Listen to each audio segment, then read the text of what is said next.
Welcome to Geocache Adventures with me, Shadow Dragon 1, where I discuss geocaching and my adventures with it. This interview was recorded using Zoom and may sound different than other podcast audio. Hello, everybody. Shadow Dragon 1, Amy here, and I am with Denise Canavan, fellow geocacher and travel advisor and owner of Geocaching Adventures, LLC. Correct. So, Denise, thank you for joining me today. Can you start off by telling us how you got into geocaching? Well, in 2005, my sister and my brother-in-law introduced it to me. My husband and I were up in Lake Winnipesaukee, New Hampshire, visiting with them. I'm from New Hampshire, but we were up visiting with them, and they said, we got to show you this. So we went out and we geocached for the afternoon, and we came back to their house and we created our new geocaching account. We are Shiz and Giggles is our caching name. So since 2005, and we were just dabblers in it. We didn't really do a lot of it. So that's how I started with geocaching. So what are your current stats right now? Oh, they're unimpressive, honestly. I'm a lazy cacher.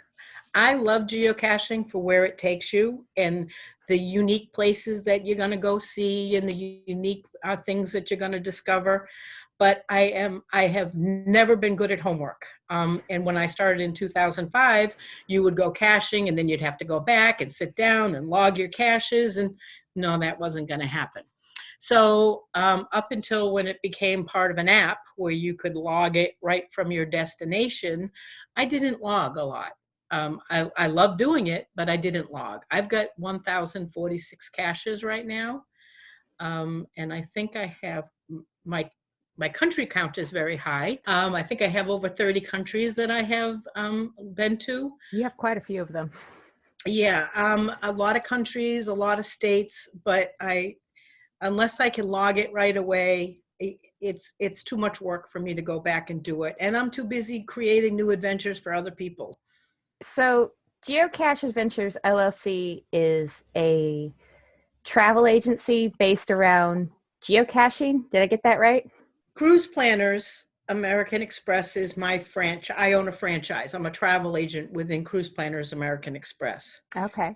And Geocaching Adventures is a subsidiary that I set up because I wanted to specialize in helping people go around the world geocaching. So it is a subsidiary off of my Cruise Planners franchise. So I'm a full service travel agent, but I specialize in geocaching adventures. So how did you get started with this idea of vacations or traveling centered around geocaching? So my husband and I, when we would go traveling, we didn't want to spend a lot of money on excursions. So we would look to see what was available for geocaches in the area, and we'd go off locally around the ports, and it was fun, but it could be very problematic. So when I was sitting in the training with our Cruise Planners, they said, think of something that you want to create a niche around. And just instantly it came to me, I want to help people go geocaching around the world. So I make it very easy. I set up all the transportation. I merge the highlights with the geocaching. So it's kind of a good merge of both. So that was my idea, was to make geocaching easy for people to do around the world. And how long have you been doing that now?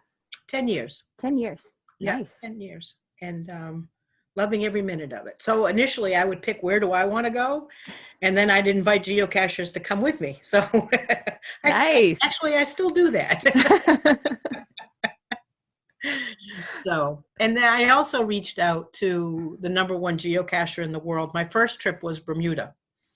And I reached out to Dave Tech's girl, who actually was just in the process of moving from Canada to Bermuda.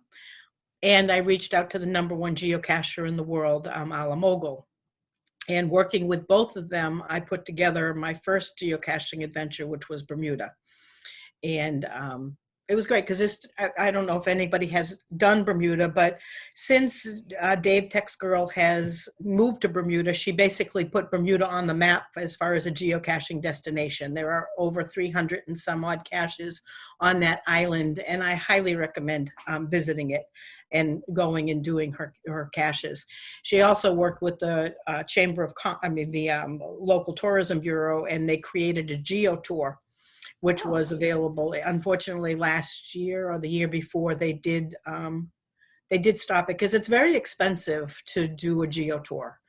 So unfortunately, not enough people embraced it, and it didn't really show profit for Bermuda. But the caches are still there, and as long as they still have the coins, you can still get the coin if you complete the geo tour. Oh. But she was very helpful in getting my first geocaching adventure out there. How many trips a year do you typically do? Well, usually I do about 5 or 6. So everything's been kind of squished to a very smaller time frame because I still had people that had signed up for 2020 adventures that had to be pushed. So those got pushed to 2021. And as we keep on pushing those, my 2020, so some of those I'm still hoping that'll happen. July, I'm still hopeful, but we'll see. Right. And then, so those all need to be moved further because everybody still wants to do the adventures, but we need to do it safely. So right now I've got my 21 and 22 schedule up on my Facebook page. And at this point it's just reach out. And so I tried to, like this year, right now I still have 1, 2, 3, 4 on the books for this year. And then next year I have 1, 2, 3, 4, 5, 6 on the books for next year. Okay. Yeah. Yeah. Hopefully next year, certainly we'll get a bit more back to normal for traveling. Hopefully, this summer, this fall, we can do that too. Right.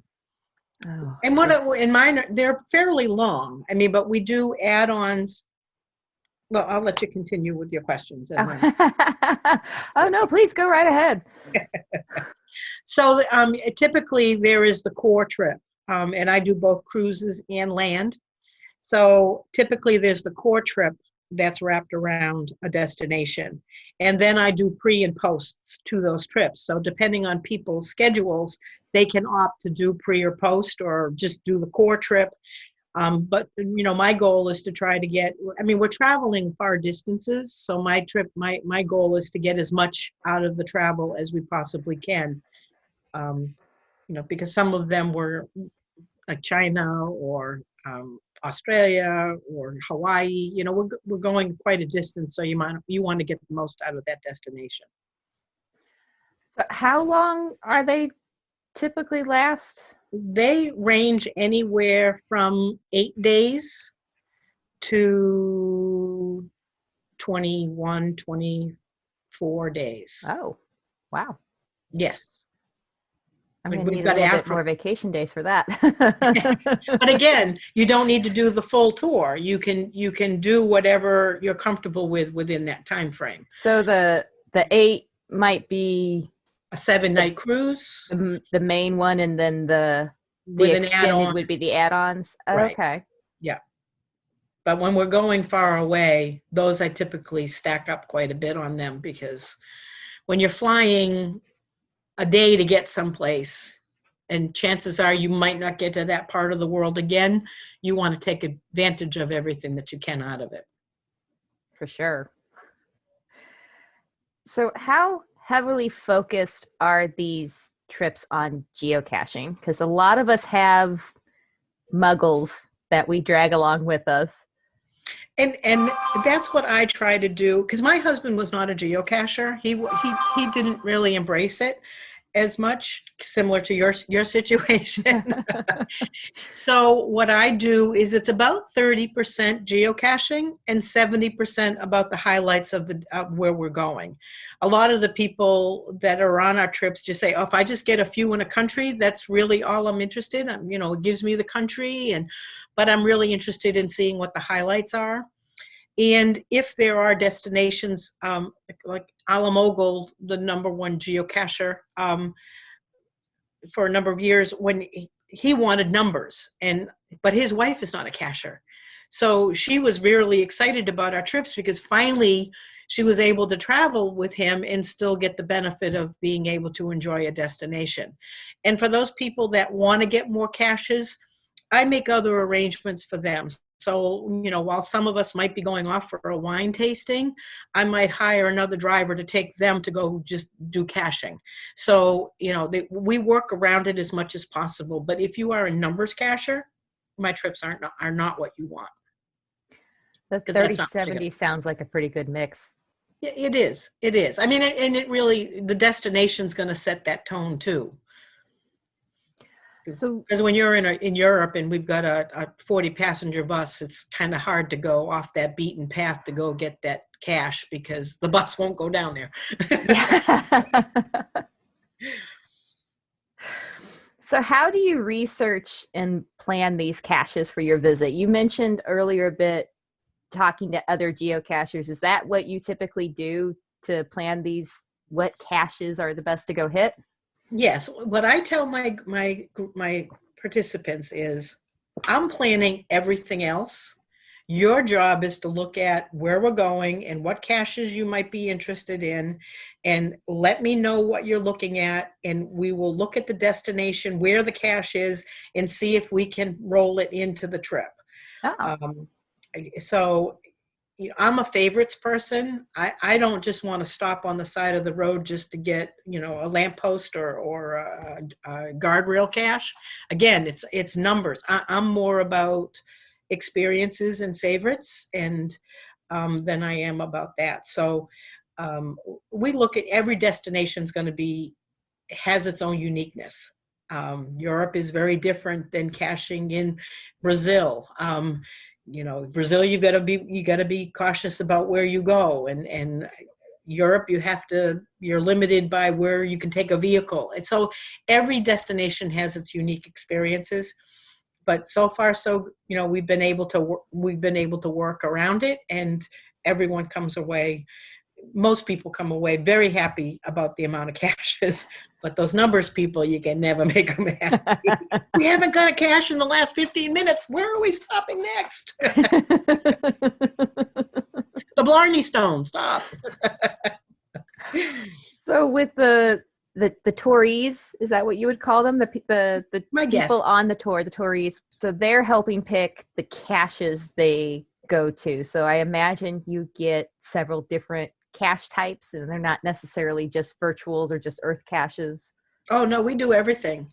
We try to get as many of a different type as we can, so you get that whole nother souvenir. But yeah, we look at what's available, and we've all got our apps open as we're going down the road. And if there's something that's available as we're going down the road and it's a safe place for the vehicle that we're in to stop and go get it, we'll go grab it, as long as we can still get to our next destination in a timely manner.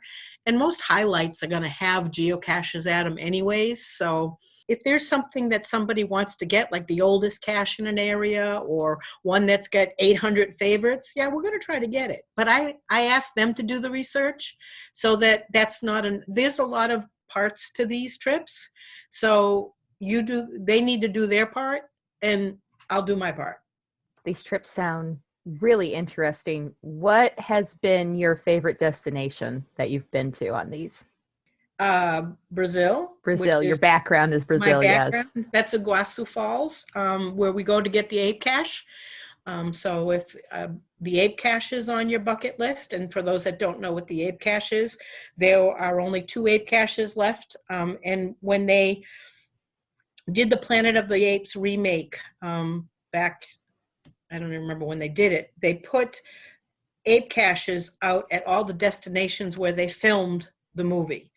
And there's only 2 left. One is in Brazil, and the other one, they had been, was missing for a while, but it's been back for a couple of years now. The other one is outside of Seattle.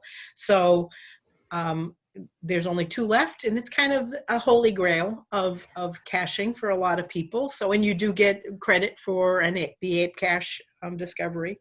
So that's one that we do. And while you're doing that one, you get to go to Sao Paulo, Iguazu, Rio de Janeiro. So it's a great trip. It's one of my favorites. My favorite will be Africa, though. South Africa, that tour it's an amazing destination. It kind of it's a life-changing destination. I highly recommend even if you don't do it with me, go to Africa at some point in your time. The animals, the people, the smiles on the children. We went to a First to Find there that was at a private school for the children. And they met the bus and they didn't know why we were there. So when we got off the bus, they all came up and they took our hands and they walked us because we needed to go see the principal. And they walked us to the principal's office to get the cache. And we were the first ones to go to the cache. And there were 16 of us. And the children were just talking to us about, where are you from? And what's that like? And it was amazing. And it was just very, very humbling. That sounds so sweet. Those kids. It was great that their smiles are infectious. They've got nothing and they've got so much. That sounds awesome. That's definitely now on my bucket list. We're going back in September. Hopefully. Not sure I can make this round, but I'll keep you posted on the next one. Well, I'll be going back, I promise you. So how far in advance do people normally need to make these bookings? Is it the sooner the better, I would imagine? Some of them are very limited. Like we're doing Galapagos. That's a private charter vessel. There's only 16 people on the vessel. And I launched it and it booked right away. Africa is similar. There's a limited amount of availability for that one. So it depends on the trip. Some of them have a longer window, but particularly now, I mean, we lock in pricing. But the future of travel pricing is it's going to go up. I know people think that, it's going to be less expensive because they want to get people back. No, it's not. It's going to be more expensive. They've got a lot to make up for, and there's going to be less people on board the vessels. Not all my trips are cruises. Some of them are land.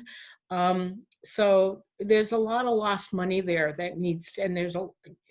but we need to travel. I can't say that enough.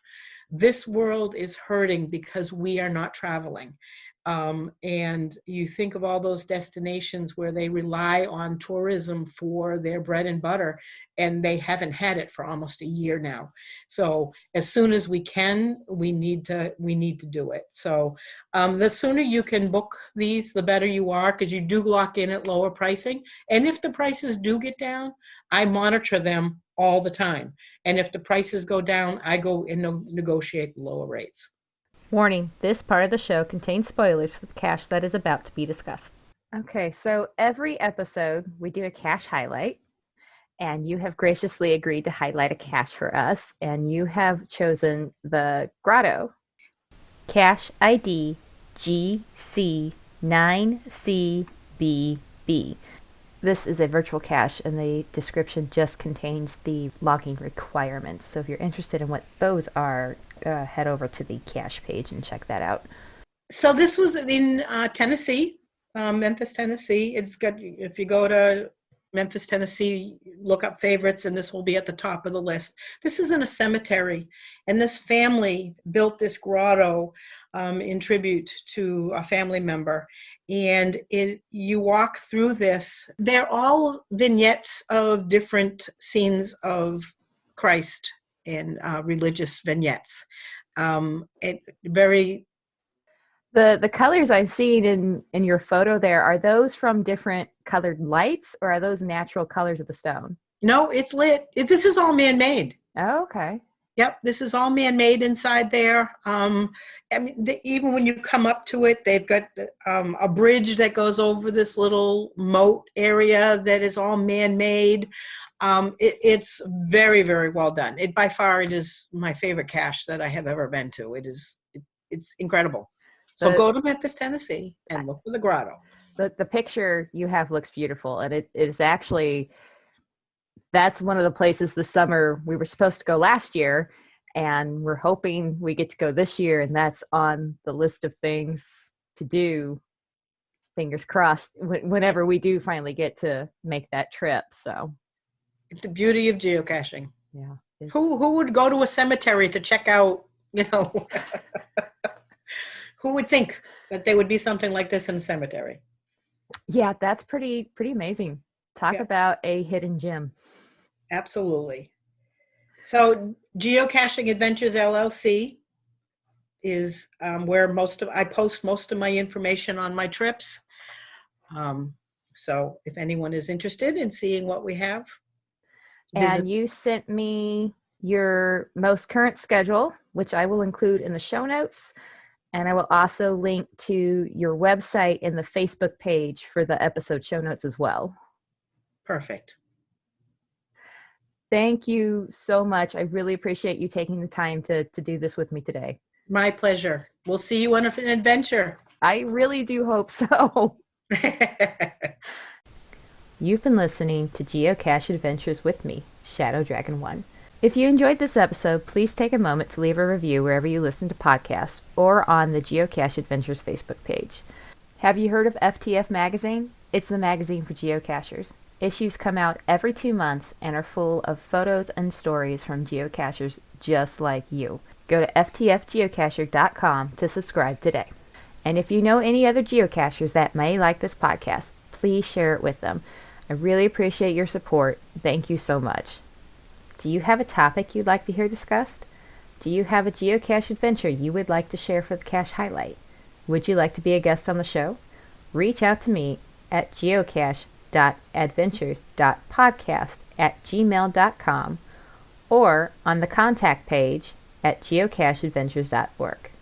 You can also check out Geocache Adventures merchandise by visiting the store page at geocacheadventures.org. You can also sign up for the Geocache Adventures newsletter by going to geocacheadventures.org and going to the newsletter page and signing up there. The monthly newsletter will include a list of upcoming podcast episodes as well as behind the episode tidbits and other content as well.